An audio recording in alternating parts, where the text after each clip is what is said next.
Miss Marple and Burnt Petals, Broken Promises. Chapter 1. Wilted Flowers. The morning sun had just risen above the village rooftops, painting gentle patterns of light on Miss Marple's small garden. Miss Marple stood by the flower beds, watering can in hand, carefully tending to each plant. She had always taken pride in her garden, a place of color and tranquility amidst her modest cottage. But today she noticed the flowers had wilted considerably. Their once vibrant petals now hung limp, some of them already brown at the edges. She paused, studying the garden in dismay. It was unlike her garden to fall into such a poor state overnight. Miss Marple shook her head slightly, disappointed but thoughtful, pondering the cause. "Oh dear," she murmured to herself, feeling a pang of sadness. Gardening had always been her way of finding peace, and seeing her beloved flowers like this troubled her deeply. She was still examining the drooping blooms when the maid, Anna, emerged from the kitchen door carrying a breakfast tray. "Good morning, Miss Marple," Anna greeted, placing the tray onto the garden table. Miss Marple smiled gently at her. "Good morning, Anna. Thank you for bringing breakfast out here. It's such a lovely morning." Anna nodded, glancing briefly at the flower beds. "Your flowers aren't looking very happy today, are they?" Miss Marple sighed and set down the watering can. "No, indeed. I'm afraid they might not recover." "Still, Anna, in life, if you wish to gain something, you must also lose something. Sometimes we must sacrifice smaller pleasures for the greater good." Anna considered this thoughtfully as she adjusted the cups and saucers on the tray. "You're right about that," she finally said. They sat together at the garden table, Miss Marple picking up her cup of tea, taking a thoughtful sip as Anna stood beside her. "So, Anna," Miss Marple began quietly, "is there any news from the village?" Anna shifted a little uneasily and leaned forward slightly.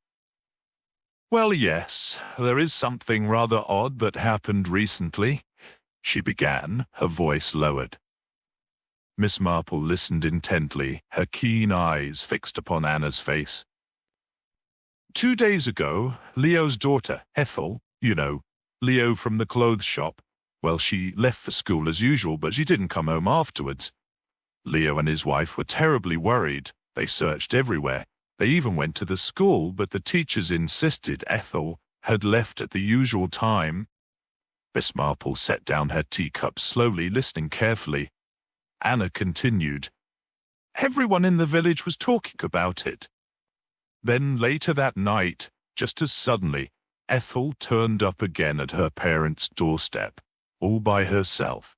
When they asked where she'd been, she wouldn't say anything at all. She hasn't spoken about it since." Miss Marple frowned, considering this new puzzle. "That is peculiar," she said quietly. "I've often seen Ethel in the shop helping her father. She seems a sensible young girl, always courteous and careful with her responsibilities. It makes you wonder why she would behave like this."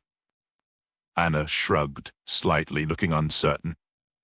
"I have no idea, Miss Marple. Leo and his wife seem relieved enough, though they're obviously still upset. It's quite unsettling." "Yes, quite unsettling indeed," Miss Marple echoed softly.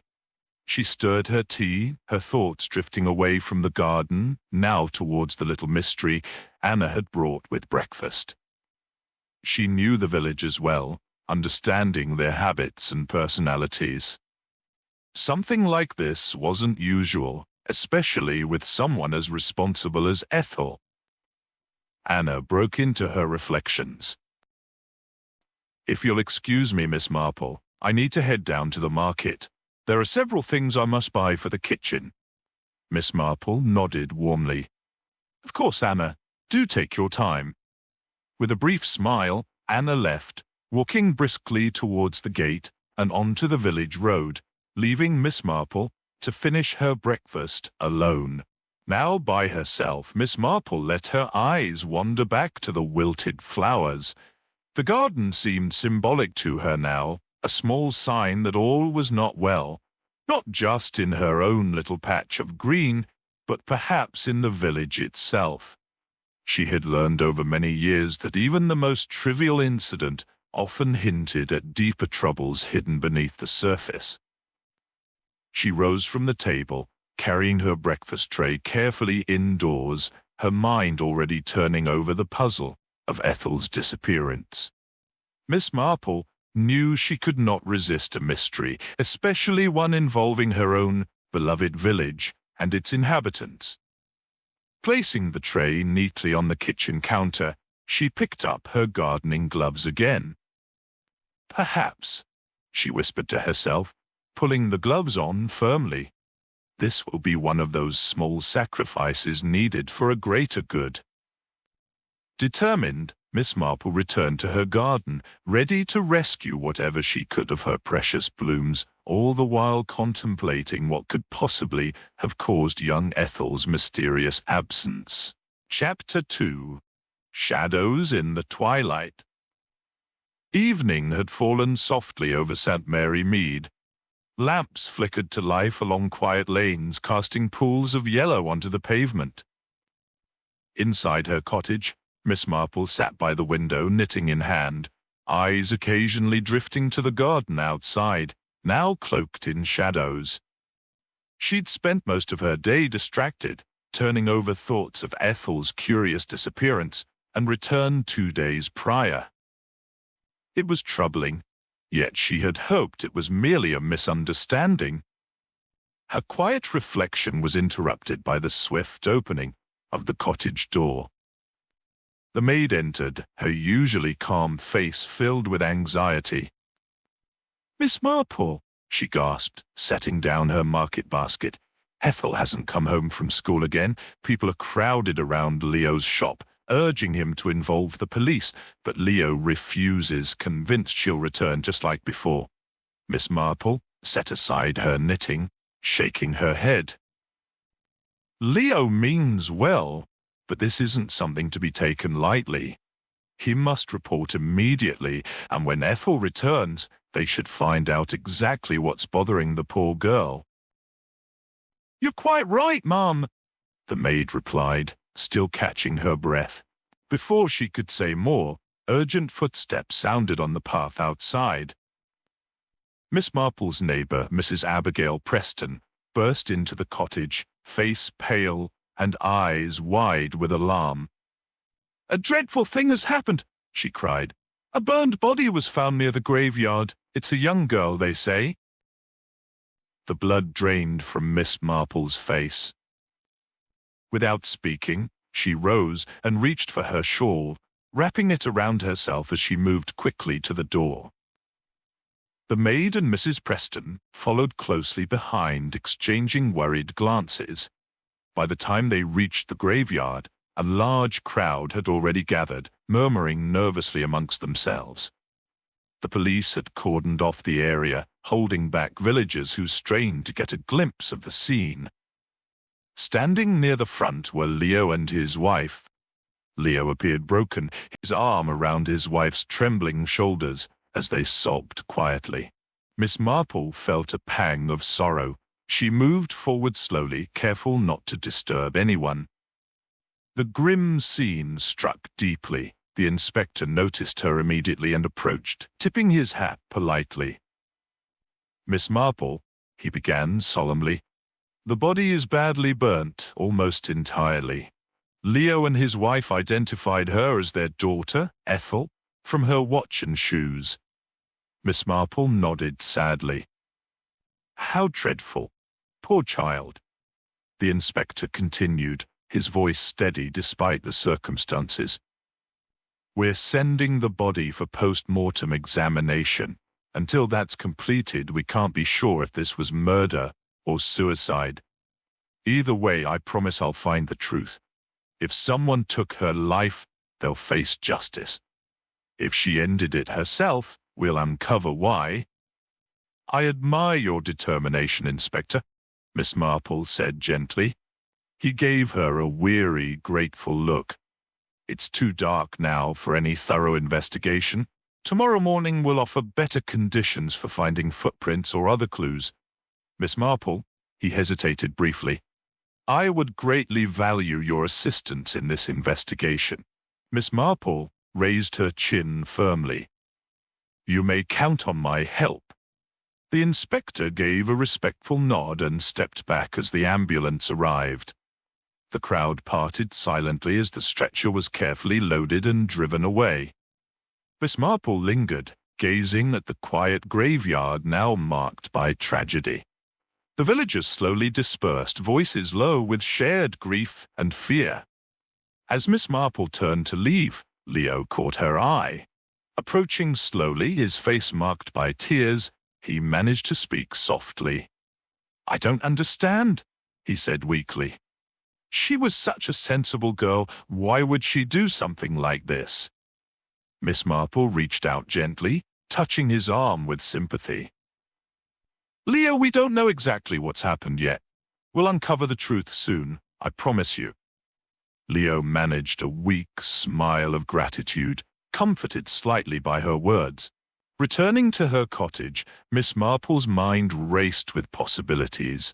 She knew the village well. Ethel was a bright, helpful girl who often assisted at her father's shop. What had driven her away? What secret had pushed her to silence after her first disappearance? And now to this terrible end. She sat down by the fire, staring thoughtfully into the embers. The inspector was determined, but Miss Marple understood human nature in ways few could. There would be whispers and rumors soon, some false, some dangerously true. She knew she must listen carefully to everything. Would you like some tea, ma'am? The maid asked quietly, interrupting her thoughts. Miss Marple glanced up, her expression gentle but serious. Yes, thank you. Miss Marple drank her tea quietly, the warmth comforting but her mind troubled. Outside, darkness had fully enveloped the village, bringing with it a chill and an unsettling stillness. As she prepared for bed later that night, Miss Marple paused by her window, looking out towards the darkened graveyard. The quiet beauty of St. Mary Mead had been marred by tragedy. A young girl's life had been taken violently, by her own hand or another's, no one yet knew. But Miss Marple would not rest until she uncovered the truth behind the mystery. With quiet resolve, she drew her curtains closed. Tomorrow would be busy. Clues awaited discovery, conversations needed having, and secrets required exposure. Miss Marple knew her role clearly. It was one she'd fulfilled many times, and though it weighed heavily, it was necessary. As she lay down, pulling the covers over her, Miss Marple whispered softly to herself, "We'll find out what happened, Ethel. I promise you." Outside, silence stretched over the village, holding secrets close. But nothing remained hidden forever in St. Mary Mead, not while Jane Marple was determined to uncover the truth. That Chapter 3. Footprints of the Past. 3 days had passed since Ethel's tragic death, and the village of St. Mary Mead was subdued beneath a quiet veil of sadness. Miss Marple spent these days reflecting on the events, piecing together clues and observing the changing mood in the village. At breakfast that morning, the maid seemed more restless than usual. She busied herself in the kitchen, nervously tidying and rearranging crockery. Finally, she turned to Miss Marple, who was sitting at the table, sipping tea and considering her morning newspaper. "It's been 3 days since the incident with Ethel, ma'am," the maid said anxiously, wiping her hands on her apron. "The police is still going through the graveyard. Seems they haven't found anything definite yet." Miss Marple lowered her teacup thoughtfully. "They must be thorough. Sometimes the smallest details reveal the greatest truths. Before the maid could reply, the sharp ring of the doorbell interrupted them.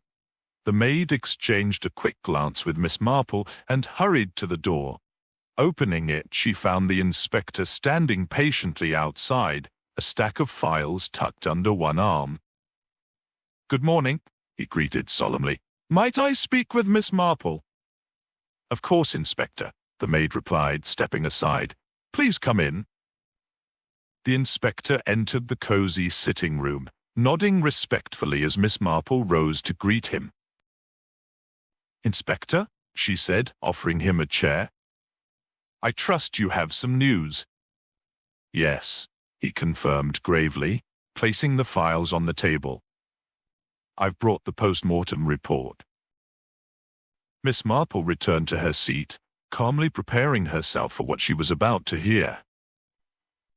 The inspector opened one of the files, extracted a typed report, and handed it carefully to her. "The findings are rather disturbing," he began quietly. "Ethel was struck on the head by a heavy object, causing a severe skull fracture. But what's more troubling is the discovery that she was alive when the fire was set. Smoke was found in her lungs."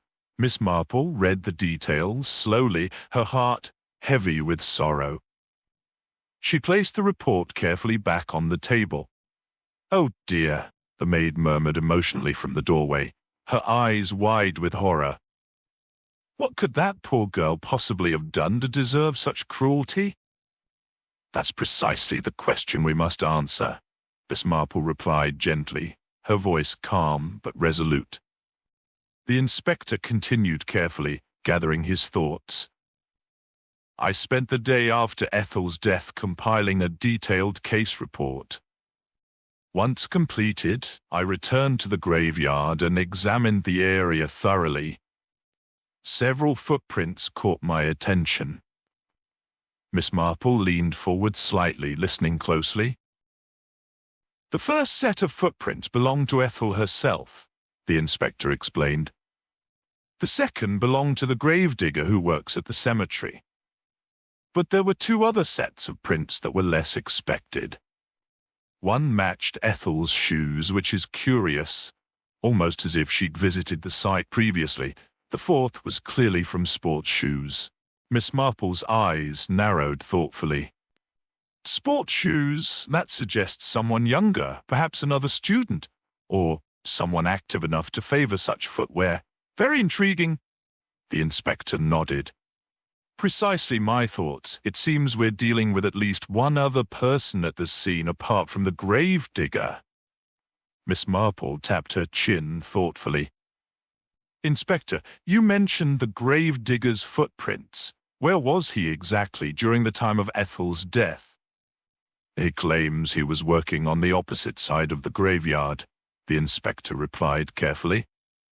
"He says he only noticed the fire from a distance. When he approached and saw what was happening, he immediately called the police." "Could anyone verify his location?" Miss Marple asked, quietly considering the facts. "Unfortunately, no," the inspector admitted. "He works alone. It's just his word we have." Miss Marple paused for a moment. "And what about the sports shoes? Any indication of their owner yet?" "None, I'm afraid," the inspector replied, frustrated. "They could belong to almost anyone, though logically, someone acquainted with Ethel. Possibly a friend or acquaintance." Miss Marple's expression softened with sympathy. "Inspector, Ethel was known as a bright girl who rarely got herself into trouble. I've observed her working diligently at her father's shop. Something serious must have disturbed her routine." The inspector sighed deeply. "That's my fear exactly. The brutality of the crime suggests personal anger, possibly resentment, and yet we have no firm suspect." There was silence in the room for a moment. Then the inspector met Miss Marple's gaze directly. "The moment I received this post-mortem report, I thought of you, Miss Marple. You have a reputation for understanding human nature and motives better than anyone. Tell me, where would you begin? Miss Marple considered the matter carefully, her eyes focused with determination. The footprints at the scene give us clues, Inspector, but to understand why, we must explore the where and the who more carefully. Ethel's disappearance began at her school, twice. That must be our starting point. Something happened there to trigger this terrible sequence of events. The school, the inspector echoed thoughtfully. Yes, of course, Miss Marple continued gently. Schools are places where emotions run strong. Friendships and rivalries can seem innocent, but sometimes they lead to darker consequences. Perhaps Ethel knew or saw something she shouldn't have. We must speak to her teachers, friends, and even those she may have disliked. The inspector nodded slowly. I'll arrange interviews with the staff and some students immediately. Miss Marple rose to her feet. With your permission, Inspector, I'd very much like to accompany you. Often a different perspective reveals hidden truths. I hoped you'd suggest that, the inspector replied warmly. Your insights are always invaluable. Miss Marple gathered her shawl, preparing herself for the journey ahead. We must move quickly. Each hour counts. Together they moved towards the door, the inspector holding it open respectfully as Miss Marple paused briefly. You know, she remarked softly, evil can often hide behind the most innocent faces. We must be vigilant, Inspector, for Ethel's sake. I intend to be, he assured her earnestly. As they stepped outside, a pale morning mist clung stubbornly to the village, blurring edges and muffling sounds. It seemed fitting somehow, Miss Marple thought, as if even nature itself mourned Ethel's tragic loss. But beneath her sadness was determination. She knew that hidden within the village gossip, whispered secrets, and the daily lives of seemingly ordinary people lay the truth. She and the inspector would uncover it, piece by careful piece. Walking quietly alongside him, Miss Marple prepared herself for the difficult task ahead. The shadows that haunted St. Mary Mead would soon be chased away by the piercing clarity of truth. Chapter 4. Secrets and Sorrows. The morning sun shone weakly through pale clouds as Miss Marple and the inspector approached the neat brick building that served as St. Mary Mead's village school. The school's familiar playground stood eerily quiet, empty swings gently moving in the breeze. Today, laughter was absent, replaced by a somber quiet that had settled over the place since Ethel's tragic death. At the entrance, the school principal, Miss Edith Hargrave, waited for them, her expression solemn. Inspector, Miss Marple, she greeted them respectfully. Thank you for coming. The inspector nodded. We appreciate your assistance. This is a terribly sensitive matter. Miss Hargrave led them into her modest office, walls lined neatly with books and files. Taking seats opposite the principal's desk, Miss Marple took note of the neatly arranged paperwork, sensing the principal's desire for order amidst chaos. The inspector began promptly. Miss Hargrave, could you tell us about Ethel? What kind of student was she? Ethel was one of our brightest, Miss Hargrave replied earnestly. A diligent girl, respectful to all. Teachers and students alike thought highly of her. The inspector studied the principal's face, choosing his next words carefully. Then who, in your opinion, could possibly have harmed Ethel? Miss Hargrave sighed deeply, visibly troubled. I genuinely cannot think of anyone. She had no enemies that I was aware of. She was popular among her peers, gentle in nature. Miss Marple leaned forward slightly. Miss Hargrave, I understand that a few days before her death, Ethel didn't go straight home after school. She returned late that night. Do you have any information about that incident? Miss Hargrave hesitated, her gaze dropping momentarily. Then she spoke carefully.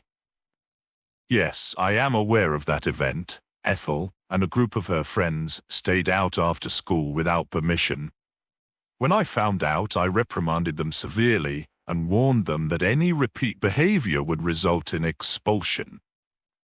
And were Ethel and her friends forthcoming about why they stayed out late? Asked the inspector sharply. Miss Hargrave shook her head slightly. No, but they apologized but didn't offer an explanation. Miss Marple spoke gently, sensing more beneath the surface. We'd like to speak with Ethel's friends if you don't mind. Certainly, the principal agreed immediately. She rose and summoned her secretary, who promptly went to fetch the students.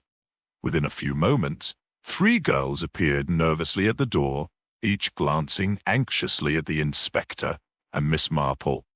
Annie, Abigail, and Mary stood uncertainly until Miss Hargrave motioned them to enter.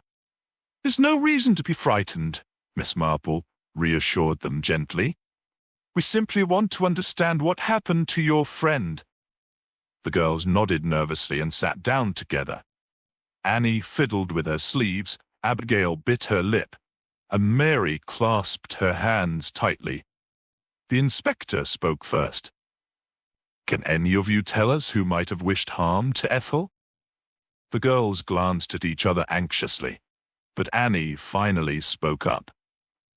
We honestly don't know. She didn't have any enemies. Everyone liked her. Miss Marple smiled reassuringly. Perhaps we should start with something simpler. That day, when Ethel stayed late with you after school, why exactly did she behave that way? The girl shifted nervously, clearly reluctant. Eventually, Abigail spoke quietly. Ethel was upset about her parents. Miss Marple raised her eyebrows slightly. Her parents? Could you explain further? Mary sighed, clearly distressed. Ethel's parents were planning to divorce. Neither her father nor her mother wanted to keep Ethel after their separation. They argued constantly, and Ethel overheard it all. It upset her greatly. The inspector frowned deeply. But staying out late hardly solved her problems. Annie nodded, speaking quietly.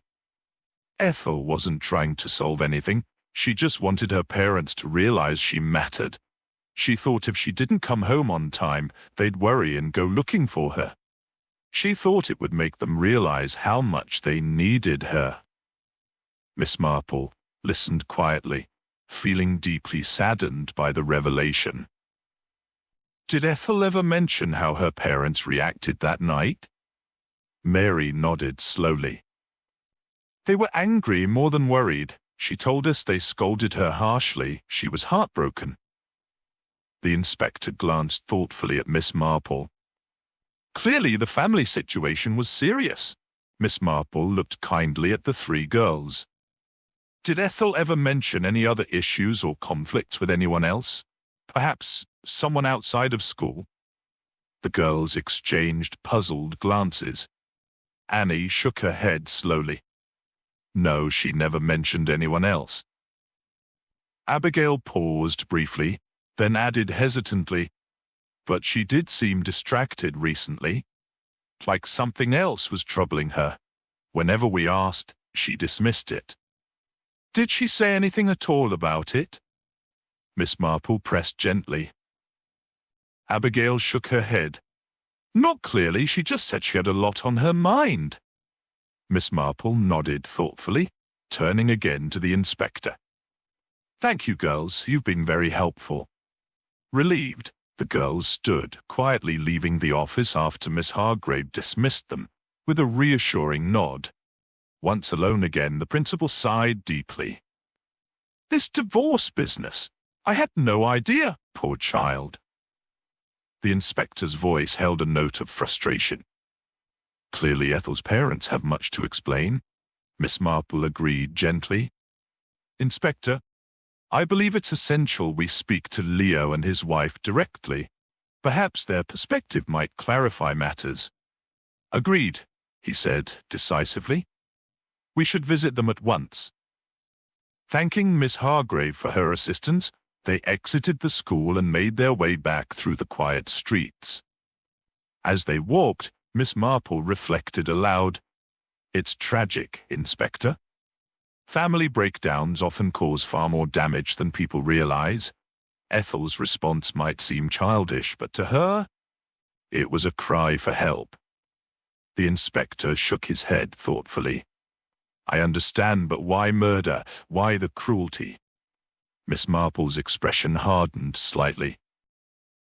Perhaps someone took advantage of Ethel's vulnerability. Perhaps her distress exposed her to dangerous circumstances.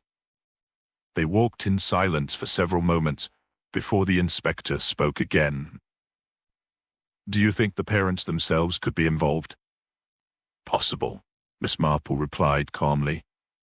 Although it seems unlikely a parent would resort to such violence, emotional desperation can drive people beyond their limits. The inspector sighed deeply.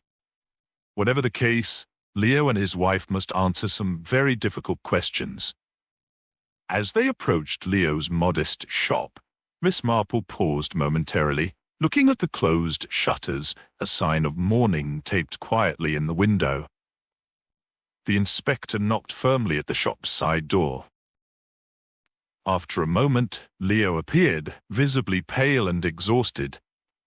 His eyes widened slightly at their appearance. Inspector, Miss Marple, he greeted softly. Please come in. Leo's wife sat in the small parlor, her face marked by grief. Both parents looked nervous yet resigned as the inspector gently began questioning them about their troubled marriage, their arguments, and their daughter's behavior. Miss Marple quietly observed their reactions, noting hesitation, embarrassment, and sorrow.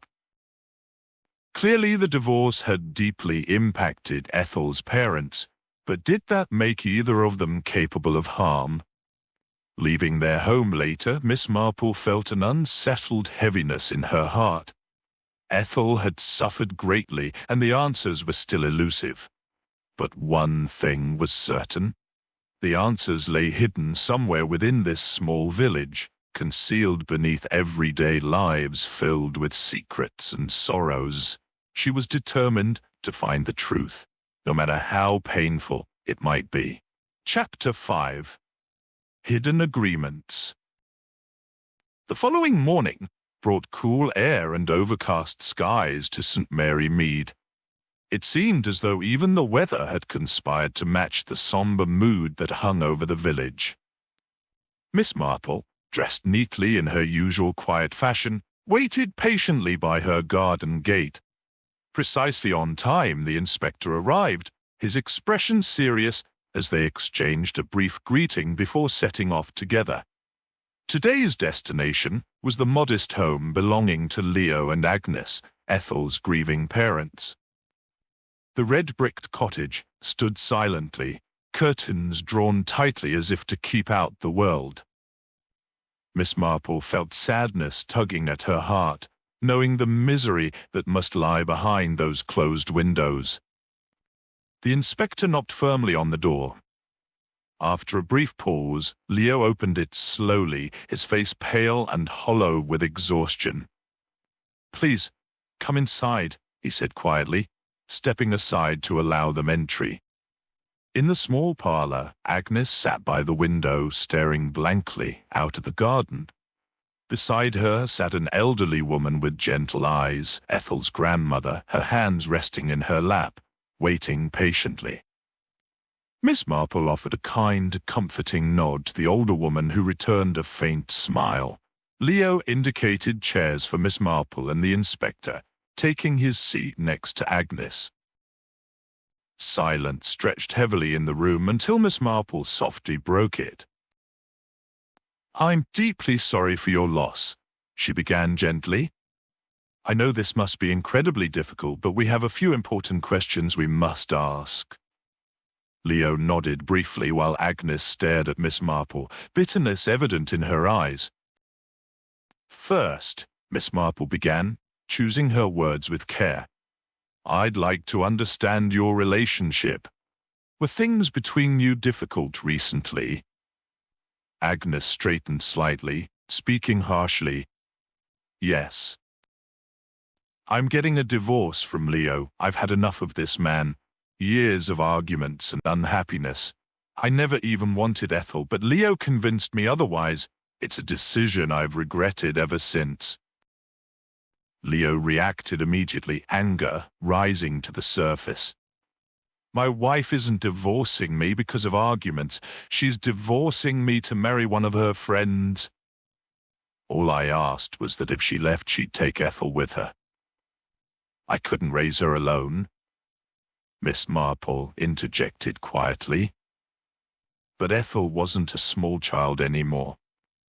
Surely she was old enough to begin caring for herself. Agnes hesitated, eyes narrowing. Perhaps, but neither of us wanted the responsibility. She complicated our lives, and neither of us could cope with her anymore. The inspector's voice cut sharply into the tense atmosphere. Surely you're not saying you harmed Ethel yourselves? Both parents looked startled, shaking their heads quickly and vehemently denying the accusation. No, Leo insisted, visibly upset. She was still our daughter. We never hated her, just the burden she represented. Miss Marple paused, allowing the tension to ease slightly. Then she spoke again in her calm, steady tone. If you don't mind, I'd like to see Ethel's room. It might help us understand more clearly. Leo and Agnes exchanged an uneasy glance, then nodded consent. The grandmother looked up softly, watching as Miss Marple and the inspector rose to follow Leo upstairs. Ethel's bedroom door opened with a slight creak. Inside, everything was neatly arranged as if awaiting her return. A small bed, a tidy desk, and shelves filled with books were the hallmarks of an ordinary young girl's room. The inspector moved methodically through the space, while Miss Marple quietly surveyed the room, searching for something significant. On the desk lay a small stack of papers, among which Miss Marple noticed an official-looking document. Picking it up gently, she saw it was a job agreement outlining a payment of £200. Miss Marple returned downstairs, document in hand, the inspector following closely behind. They resumed their seats in the parlor, and she held up the paper to Ethel's parents. Can either of you explain this agreement? She asked calmly. Both Leo and Agnes stared blankly, genuinely puzzled. Agnes shook her head. I've never seen that before. Leo echoed her confusion. Nor have I. Ethel never mentioned anything to us. Before Miss Marple could speak again, Ethel's grandmother cleared her throat gently, drawing everyone's attention. I know about this agreement, she explained quietly. Ethel asked me for £200. She said she needed the money to secure a good job with a company in the city. The inspector frowned deeply. What sort of company asks for money in exchange for employment? That sounds highly irregular. I'll have to investigate this immediately. Miss Marple turned kindly to the elderly woman. Did Ethel receive the job? The grandmother shook her head sadly. They took her money and offered nothing in return. She was heartbroken and embarrassed about losing the money. She begged me not to tell her parents. The inspector looked increasingly troubled. A classic confidence trick, then. This could be linked to Ethel's murder.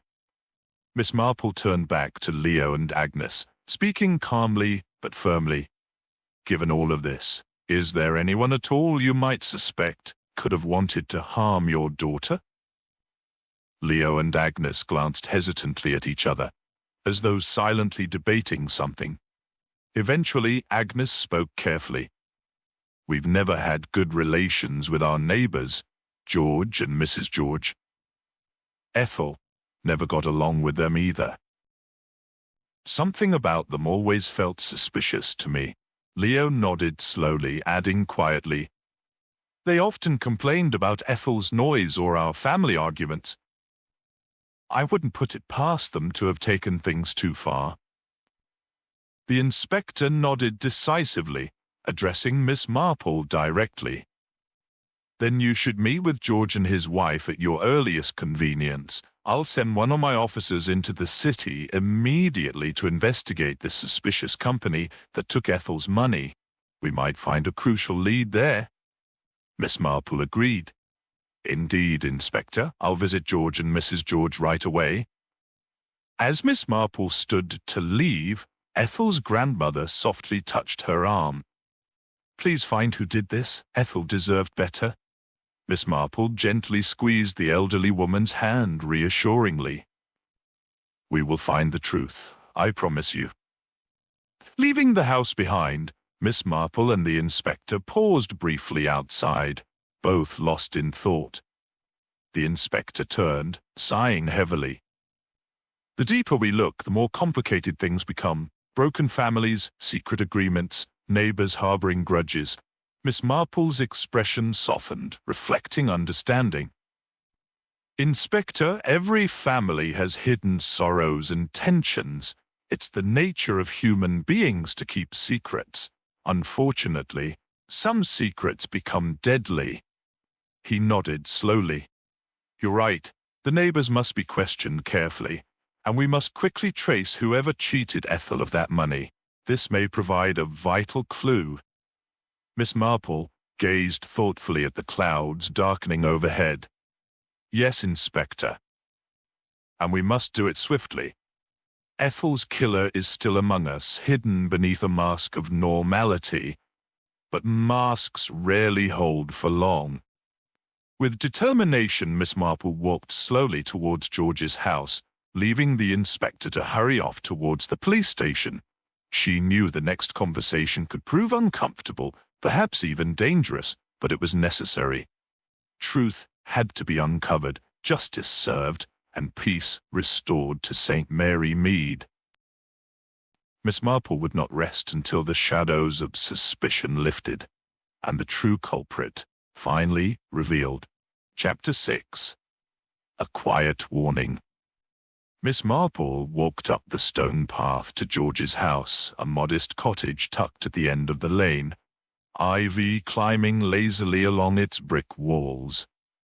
She knocked gently, and within moments, George himself opened the door.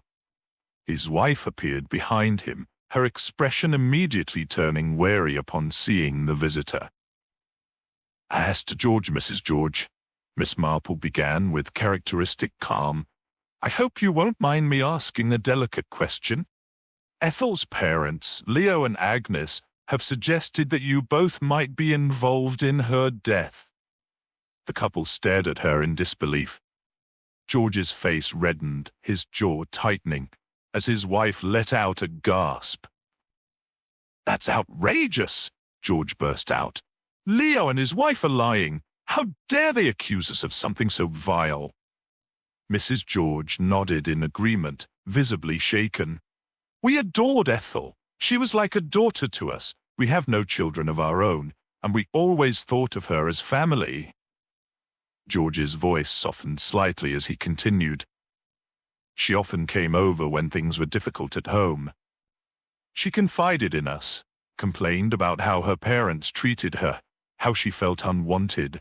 Miss Marple watched them carefully, noting the sincerity in their voices and the way emotion settled in the room. I don't doubt your affection for her, she said gently. But you understand, I must ask everyone. It's my duty to find the truth. The George both nodded, still visibly upset but understanding. Miss Marple offered a polite farewell and left, her mind now working in overdrive. Their reaction had been honest, perhaps even heartfelt, but feelings alone didn't clear suspicion. She needed more. When she returned home, the cottage was quiet except for the ticking of the grandfather clock and the clink of teacups. Her maid met her at the door with a slight look of surprise. "Ma'am, someone's been waiting for you," she said, gesturing towards the sitting room. "It's the school security guard. He's been here a while, so I gave him a cup of tea." Miss Marple stepped into the room to find the guard sitting rather stiffly, the half-full teacup trembling slightly in his hand. He rose immediately when he saw her. "Miss Marple, I hope I'm not intruding," he began, "but I needed to speak with you. It's about Ethel." She gestured for him to sit, taking the chair opposite him. "Go on, please." He cleared his throat. "A month ago, Ethel had an argument near the school gate. It was loud enough to draw attention. I stepped in and separated them before it escalated. At the time, I didn't think much of it. But now, with everything that's happened..." Miss Marple leaned forward slightly. "Who was she arguing with?" "Amelia," he said. "Another girl in her class. The two of them were shouting at each other. Ethel seemed furious. I couldn't catch all the words, but I do remember hearing something about lies and betrayal." "Did this happen just once?" Miss Marple asked. "As far as I know, yes." After that, they kept their distance from each other. Miss Marple nodded slowly, filing the detail away. "Thank you. You've done the right thing by coming to me." "I only wish I'd said something sooner," the guard muttered. "Maybe it could have made a difference." Miss Marple offered a gentle smile. "We can't change the past, but we can still uncover the truth." She saw him to the door, her mind now turning over this new piece of information. Amelia? A classmate? An argument? Possibly a motive? She returned to the sitting room and took her seat by the fire. The rain had begun to patter softly against the windows. Outside, the village looked as still and unassuming as ever, but Miss Marple knew better. Secrets didn't always hide in the dark. Sometimes they sat in plain sight, behind school desks and polite smiles. The next morning, she would visit the school again. It was time to speak to Amelia, and perhaps, just perhaps, to hear the truth that had been buried beneath guilt and silence. Chapter 7. Footprints in the Memory.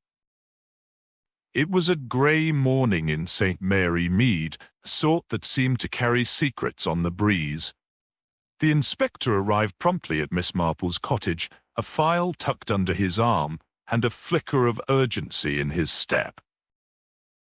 "I've just returned from the city," he began without ceremony.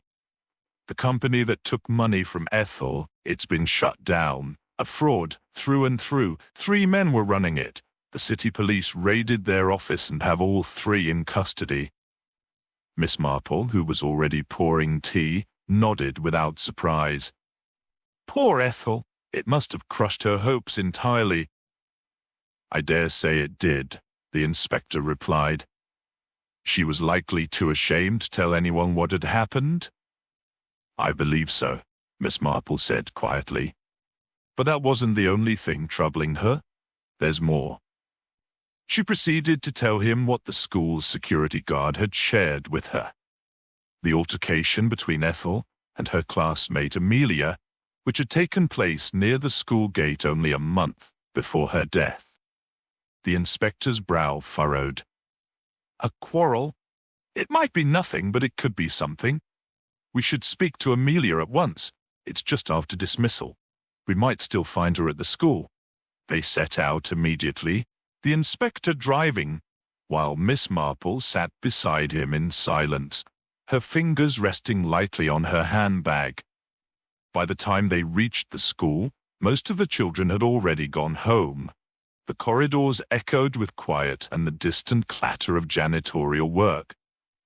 Fortunately, they found Amelia sitting on a bench near the main entrance, swinging her legs and scribbling something in a notebook. The inspector approached first. "Amelia?" The girl looked up quickly, startled but composed. "Yes, sir?" "Most of the pupils have gone home. Why are you still here?" "My brother usually comes to pick me up," she replied. "He should be here any minute." Miss Marple stepped forward, her voice gentle. "Amelia, we understand that about a month ago you and Ethel had a disagreement. Would you mind telling us about it?" Amelia looked uncomfortable, but she nodded. "It wasn't serious. Ethel sat in my seat that day. I got upset and we argued, but I said sorry after school." Miss Marple's expression remained calm and encouraging. "And did you speak again after that?" "Not really," the girl admitted. "She started keeping to herself a bit more. I thought maybe it was because of her parents." Before more could be asked, a figure appeared at the school gate. A tall young man slinging a golf bag over one shoulder. Amelia perked up. "That's my brother." Miss Marple turned her gaze towards him. He was well built, perhaps 16 or 17, with a calm, unreadable expression. But it wasn't his face that caught Miss Marple's attention. It was his shoes, clean, athletic trainers with a very distinct sole pattern. Her thoughts immediately jumped back to the inspector's earlier description of the scene at the cemetery. "We found 4 sets of footprints," he had said. "One belonging to Ethel, another to the gravedigger, a third matching Ethel's own shoes again, and the fourth a pair of sports shoes." Miss Marple gently touched the inspector's arm and leaned in. "Those shoes," she murmured. "Sports shoes just like the ones found at the crime scene." The inspector straightened slightly. "Amelia," he said, "could we speak to your brother for a moment?" Amelia nodded, somewhat puzzled, and waved him over. "This is my brother Daniel." Daniel approached casually. "Is something wrong?" Miss Marple greeted him kindly. "Daniel, do you often pick up your sister from school?" "Every day," he said, "except Fridays. She walks home then." The inspector asked, "Do you remember Ethel?" "She was in Amelia's class." Daniel nodded. "Of course, she used to walk out with Amelia sometimes." "Did you know her well?" "Not really," he replied. "We never spoke." Miss Marple looked directly at him.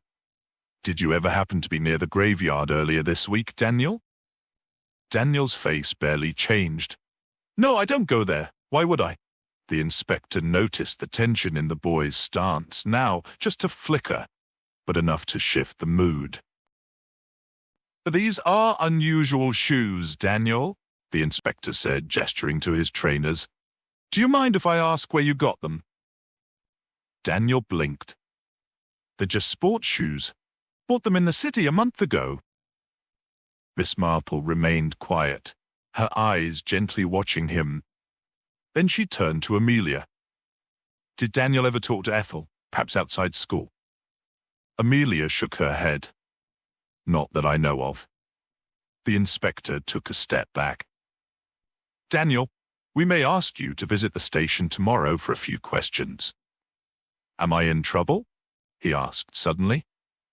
"No," Miss Marple said gently. "But it's important to eliminate every possibility. Ethel deserves nothing less."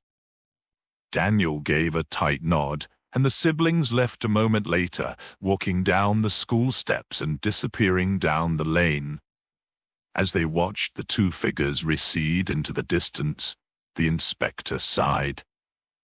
"You think it's him, don't you?" "I don't know yet," Miss Marple said softly. "But his shoes are identical to the ones you described from the scene. And his calmness, it didn't quite match the tension I sensed underneath." "You're right." He kept it together, but something flickered. Miss Marple folded her hands. "He may not have meant harm. Perhaps it was an accident. Or perhaps he followed Ethel that night. We don't yet know. The inspector looked thoughtful. We'll bring him in tomorrow. Quietly. I'll have someone examine the tread on his shoes and match it to the prints from the graveyard. Miss Marple nodded. And we mustn't forget, Ethel's last weeks were filled with disappointment, loneliness, and secrets. Someone may have tried to comfort her or silence her. They stood in the empty school courtyard, the quiet now complete, the day drawing to a close. Whatever happened, Miss Marple said almost to herself, it's time the truth came to light. And with that, they turned and walked slowly back to the car. The village, quiet and ordinary on the surface, held deeper shadows still to be uncovered.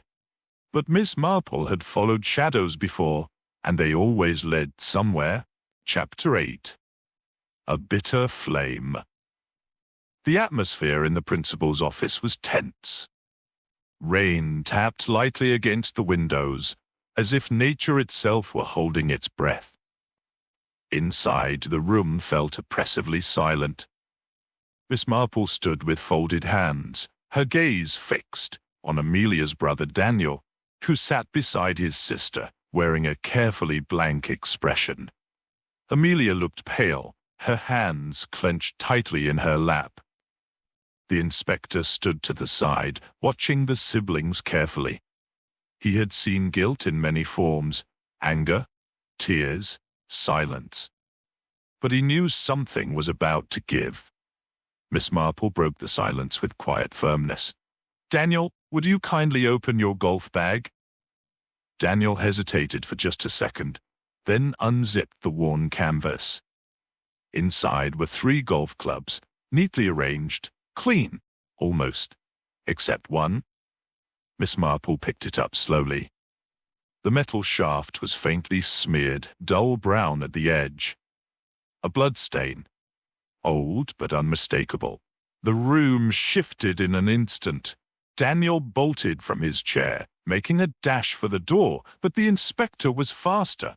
With a swift movement, he caught Daniel by the arm and forced him back down into the seat. Amelia cried out in panic, but it wasn't for her brother. The dam had broken. Tears streamed down her cheeks as she started speaking, frantic, disjointed, and raw. I didn't want this. I only wanted Ethel to stay away from Abigail, she sobbed. She was my best friend, Basic. And then she started talking to Ethel all the time, laughing with her, ignoring me.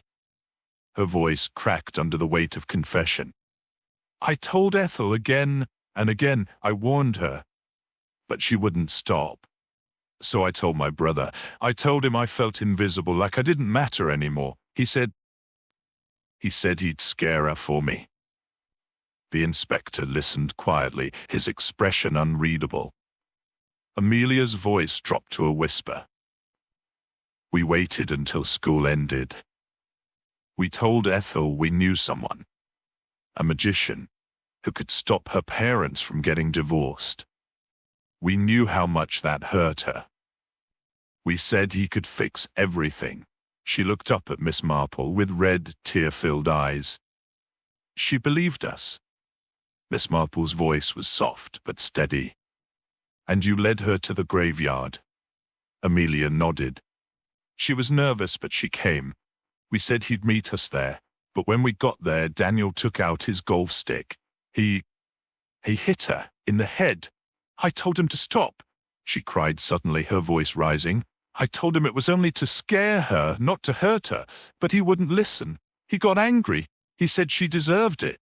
Then he poured something from a bottle onto her skirt, and he lit a match.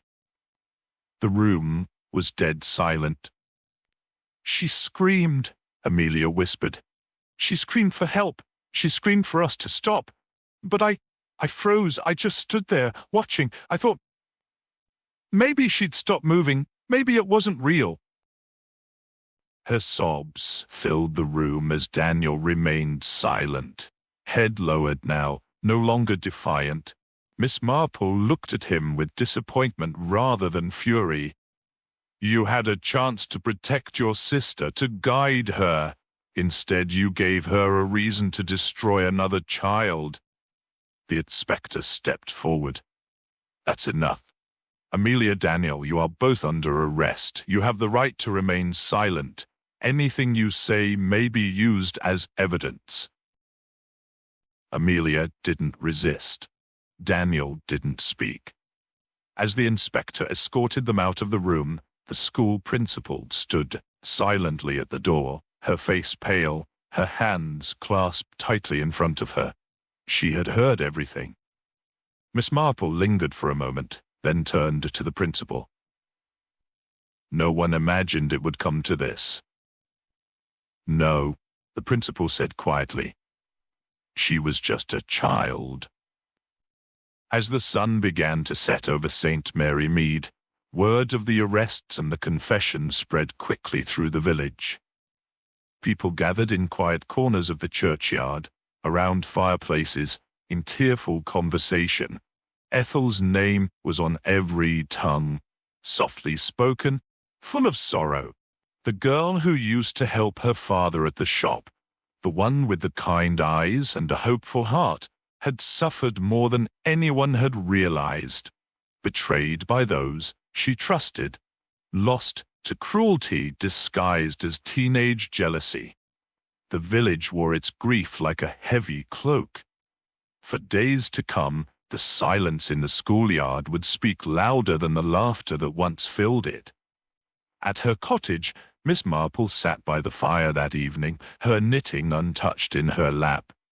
The case was solved, justice served, but the taste was bitter. There was no triumph in unraveling this mystery, only sorrow. As she looked out the window, she whispered to herself, "Poor child. You deserved kindness, not this."